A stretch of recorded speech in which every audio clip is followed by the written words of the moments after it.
Este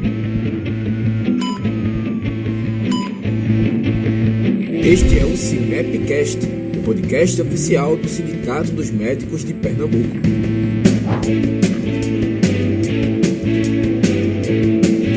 Sejam bem-vindos a mais um Sinepcast. Hoje eu estou aqui com o Dr. Adilson Morato, diretor do Sindicato dos Médicos de Pernambuco e médico perito do INSS. Hoje nós vamos tratar do tema das perícias médicas, carreira de médico perito no INSS, as perícias que são feitas pelo INSS, como devemos fazer, elaborar um laudo para enviar para essas perícias.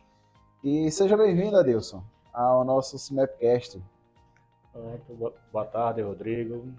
É uma satisfação enorme poder colaborar nos esclarecimentos para a categoria médica em todas as esferas, né, da nossa atuação. Perfeito, Adilson. O INSS, né, Adilson, ele não tem só a função previdenciária, também tem a função de seguridade social, né? Na verdade, no governo atual, a carreira da perícia médica do INSS foi mudada e a denominação atual é Perícia Médica Federal. Nesse contexto, nós prestamos serviços não só ao INSS, que ainda é o local de atuação dos peritos, como também prestamos serviço à Caixa Econômica Federal e também à Receita Federal. O INSS ele é uma autarquia, né? Ele presta serviço à sociedade que depende da perícia e que não depende da perícia. O que não depende da perícia é, por exemplo, o salário maternidade, né? E o que convencionalmente todos, praticamente... E a aposentadoria por tempo de serviço, né? E também não depende. Por serviço, E, claro, né, a maioria das atuações do perito, ele passa pelas atuações dos benefícios em que o INSS concede e pelos serviços que ele concede. Os benefícios que dependem de contribuição, como o antigo auxílio-doença, atualmente auxílio incapacidade temporária, né, que pode converter para auxílio incapacidade definitiva, que é a aposentadoria por invalidez. Tem serviço do INSS, que no caso é a reabilitação profissional, que é conduzida pelo INSS, mas passa pelo perito ao indicar e, eventualmente, ao reavaliar se tiver alguma intercorrência médica. Uhum. E também tem a prestação de serviço para a Receita Federal, né, para aqueles pacientes que conseguem o benefício de isenção do imposto de renda, né?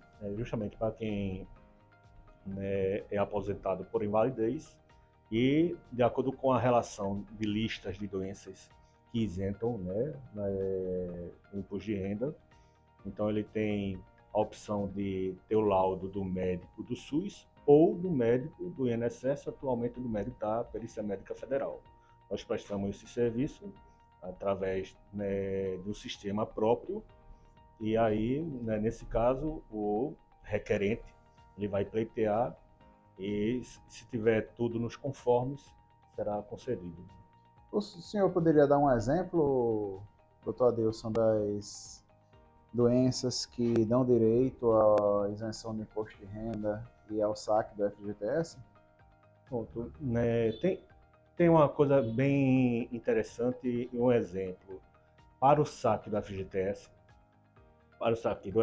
especificamente, a Caixa Econômica Federal ele tem no site próprio um relatório específico em que o médico assistente ele responde a esse relatório e envia ao sistema próprio da Perícia Médica Federal. Por exemplo, a doença, o HIV, o próprio fato de ser portador do HIV dá direito ao saque do FGTS, mas não necessariamente a isenção do imposto de renda. Ele teria que ter, né, uma doença configurada, né, com todas as repercussões inerentes à AIDS, né, como se diz assim. Então, portador do HIV, basta ser portador, passar com FGTS, mas não necessariamente seria para isenção do imposto de renda. Seria um exemplo. Tem uma lista né, em que termina por, entre aspas, filando, né, porque por mais que seja anos de atuação, não memorizamos toda a relação dos que isentam, né, imposto de renda e do saque do FGTS, tá, da Caixa Econômica Federal. Né. Cardiopatia grave, acho que é uma das intersecções que dá saque do FGTS, assim como isenção de imposto de renda e pode ser um outro assunto a falar, da isenção de carência para os benefícios contributivos. Seria um outro assunto à parte. Perfeito. Então vamos para um outro tema dentro desse tema geral que estamos abordando, que é o INSS, perícias médicas e tal, dos laudos médicos que são encaminhados, são feitos pelos médicos assistentes e são encaminhados para o INSS junto com o paciente. A primeira coisa que eu gostaria de saber é obrigatório o médico fazer o laudo, o médico assistente? Para fins de perícia, sim. Né? A pedido, né?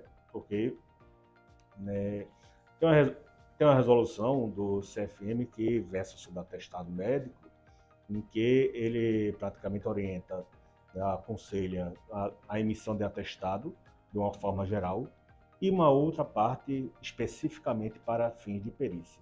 Né? Enquanto de uma forma geral, né, o CID depende, o diagnóstico depende do pedido do paciente, para fins periciais necessariamente tem que ser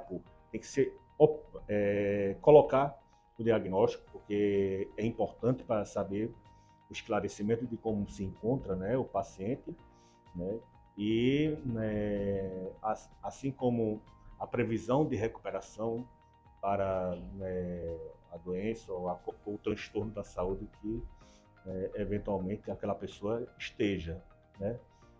E realmente o que iremos analisar é o que a pessoa tenha de fato, o que o limita para a atividade que ela exerce, né, habitualmente, ou, a depender das circunstâncias, o que tipo de atividade possa ser limitado.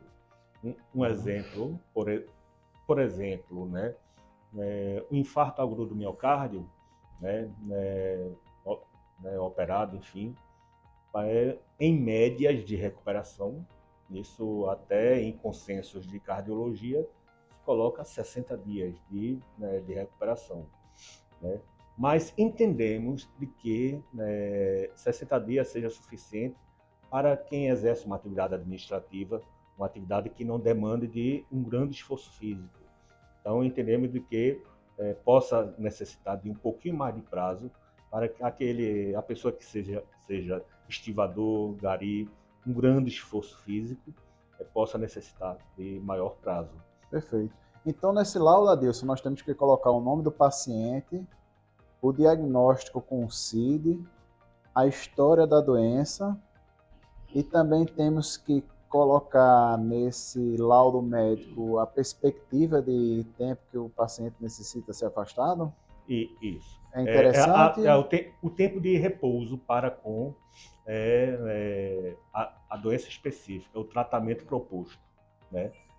O que, por vezes, encontramos é um atestado formatado com base em uma resolução do CFM e alguns estão formatados que ele fala sobre incapacidade que não deveria ser. Que a própria resolução expressa de que a questão da incapacidade, quem vai ver o termo é perito previdenciário, que era o termo antigo, mas que, como ainda está em vigor, não deixa de ser assim, a análise da incapacidade ser exclusivo da Perícia Médica Federal. Então, assim, não cabe ao assistente definir a questão da incapacidade. Então, atestado que objetiva incapacidade para trabalho ou aposentadoria por invalidez, porque aí, na verdade, mesmo que possa se presumir em uma patologia grave, a depender das circunstâncias, mas o assistente ele não pode fazer juízo de valor sobre incapacidade, mas ele pode tecer considerações, e aí quanto mais robusto o atestado, melhor vai ajudar, né, ao colega, que é perito também, né, né, não só colega, que responde, né, também ao Conselho Regional de Medicina, né, sobre todos os aspectos. Então, né, aí, nesse caso, é uma sugestão para que os colegas possam, né, emitir os atestados, os relatórios, as declarações de forma plenamente natural, desde quando está em acompanhamento, a evolução, como foi que se deu a mudança terapêutica, né? Se tem uma cirurgia, qual é a previsão da cirurgia? Claro que temos a compreensão de que o SUS ele tem os seus entraves e que pode, né, contribuir para, né, um prazo sugerido até um pouco maior. Mas, de qualquer forma, uma cirurgia, por mais que não tenha previsão, mas tenha que ter algo substancial, né? No contexto de, no momento e um prazo de tantos meses, é possível que se entre, né, numa lista de cirurgia. Então, assim, tem que ter, no mínimo e ao menos, uma previsão temporal, né, determinado para ajudar a ser o mais justo possível para com a pessoa. Então já temos uma coisa que se deve evitar colocar no laudo, que é essa questão da incapacidade. Quem deve fazer isso é o perito. Ele é que vai julgar com base nas informações que o médico assistente fornecer no laudo. O que mais um médico assistente deve evitar colocar nesse laudo médico? Não, né, basicamente é a questão de, né, fazer juízo de valor, né, pericial, né? Então, né, evitar termos como incapacidade, aposentadoria, né? Ou então ser por vezes, evasivo, pode ser sem querer o colega numa pressa, né? Sabendo que, a depender, se for uma emergência, a rotatividade é muito grande, e aí torna-se por ser sucinto, né? Tem patologias em que necessariamente tem e deve ser acompanhado por especialista, em que pesa as dificuldades do sistema público de saúde e até particular, privado, mas, né, por exemplo, patologias cardiovasculares deve ser acompanhado por um Psiquiátricas. cardiologista, né? Patologias, transtornos mentais, comportamentais, por psiquiatra, eventualmente neurologista, né? Por que isso? Porque a pessoa entra com um benefício e aí, no transcorrer de pedidos de renovação desse benefício, temos que compreender qual é a necessidade da prorrogação desse benefício. Então, por vezes, ele começa a fugir ao bom senso da história natural da evolução terapêutica e da doença, e aí temos que ter qual é a justificativa plausível para fazer a renovação, né? E aí, por vezes, um laudo, um atestado, repetindo as mesmas informações do anterior, ou então, né, sendo emitido por um médico generalista, fica difícil de compreender. Então, não é que seja desvalorizar o papel do médico generalista, do médico de medicina, saúde e comunidade, mas temos que compreender que o nosso lado também, nosso lado é avaliar, né, e dar o parecer técnico baseado na história natural da doença e dessa doença em seu controle clínico e eventualmente cirúrgico, se for o caso. Perfeito, Adilson. O bate-papo está muito bom, mas o tempo chegou ao fim. Eu gostaria que você tivesse essa oportunidade final agora de tecer mais alguns outros comentários, algumas outras considerações que você quer fazer a respeito desse assunto tão interessante e extenso. Bem, eu posso, né, acrescentar de que ninguém é maior ou melhor do que ninguém. Então, assim, perito médico federal, ele é médico feito vocês. Somos colegas feito vocês. Não temos o dom, né, nem profecia de qualquer natureza. Temos uma atividade ímpar, né, peculiar, exclusiva de analisar a incapacidade. Mas, por outro lado, temos cada um suas atuações enquanto especialidades em outras atividades paralelas. Então, compreendemos toda a luta, né, todos os anseios, as dificuldades, né, de como é que a rede pública de saúde, a rede privada também funciona. E temos essa compreensão.